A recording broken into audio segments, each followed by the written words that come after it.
Report big exclusive. Sabarimala സ്വർണ്ണക്കൊള്ള case പ്രതി Unnikrishnan പോറ്റിയും UDF convener Adoor പ്രകാശും തമ്മിലുള്ള ബന്ധത്തിന്റെ ചിത്രം പുറത്തുവിട്ട് റിപ്പോർട്ട്.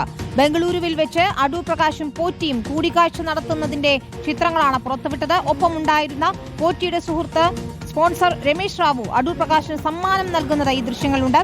പോറ്റിയുടെ സഹോദരിയുടെ വെഞ്ഞാറമൂട്ടിലെ വീട്ടിൽ അടൂർ പ്രകാശ് എത്തിയതിന്റെ ചിത്രങ്ങളും റിപ്പോർട്ടർ പുറത്തുവിട്ടു. ശബരിമല സ്വർണ്ണക്കൊള്ളക്കേസിലെ ഒന്നാം പ്രതി ഉണ്ണികൃഷ്ണൻ പോറ്റിയുമായി അടൂർ പ്രകാശ് എംപിക്ക് ആത്മബന്ധമുണ്ടായിരുന്നുവെന്ന് വ്യക്തമാക്കുന്ന ദൃശ്യങ്ങളാണ് റിപ്പോർട്ടർ പുറത്തുവിട്ടത്. പോറ്റിയുടെ വീട്ടിൽ പോകാറുണ്ടായിരുന്ന അടൂർ പ്രകാശ് സഹോദരിയുടെ വീടും സന്ദർശിച്ചു. സഹോദരിയുടെ മകളുടെ വിവാഹവുമായി ബന്ധപ്പെട്ട പരിപാടിയിൽ പങ്കെടുക്കാനാണ് പോയത്. കേരളത്തിന് പുറത്ത് ബംഗളൂരുവിൽ വെച്ചും പോറ്റി അടൂർ പ്രകാശ് കൂടിക്കാഴ്ച നടന്നു. സ്വർണ്ണക്കൊള്ളക്കേസിൽ ആരോപണ വിധേയനായ രമേശ് റാവുവും അന്ന് പോറ്റിക്കൊപ്പം ഉണ്ടായിരുന്നു.